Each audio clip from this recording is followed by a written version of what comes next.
Tottenham Hotspur lost again at home to Aston Villa in the Premier League, facing ongoing struggles with injuries.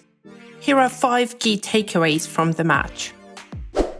Amid an injury and suspension crisis, Ange Postecoglou surprised with a unique Tottenham lineup, lacking central defenders and defensive midfielders. Surprisingly, it proved effective. In the initial 30 minutes, Spurs dominated Aston Villa and could have been ahead by a couple of goals. The midfield trio of Bentancur, Lo Celso and Kulusevski caused numerous problems in the attack until Bentancur was fouled by Matty Cash. Postecoglou's game plan was successful, but the momentum seemed to fade when Højbjerg, with a different skill set, entered the game. Unfortunately, injuries kept adding up. Speaking of Rodrigo Bentancur, if the Uruguayan is unavailable for the upcoming match against Man City due to another injury, Tottenham's midfield might face frequent changes. If Bessemer, returning from suspension, could step in for Bentancur in a pivot role, partnering with Lo Celso and Kulusevski. The question remains, how will this attacking midfield fare against Pep Guardiola's side?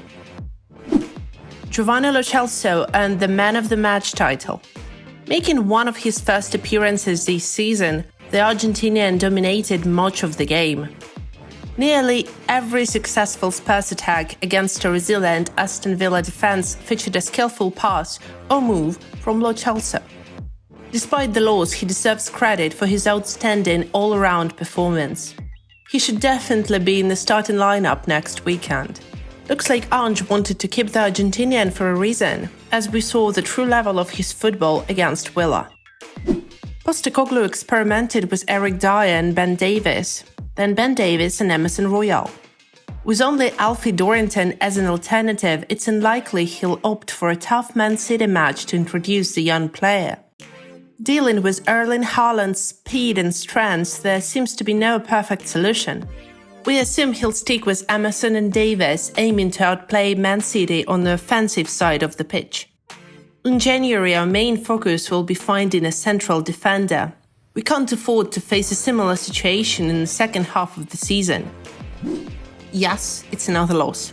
That makes 3 in a row. And facing Man City away is up next. However, it would be a mistake to judge any part of Tottenham's season this year in isolation. Context matters. Spurs were without 6 players who started in their last win, yet they still created plenty of chances against the top 5 team. Losing and not converting those chances have no excuses. But if this is the kind of football Postecoglou can get from a depleted squad that doesn't perfectly fit the system, it's a positive step in the right direction. Better days and better results are ahead. We, along with many fans, think Ange is the coach our team has needed for a long time.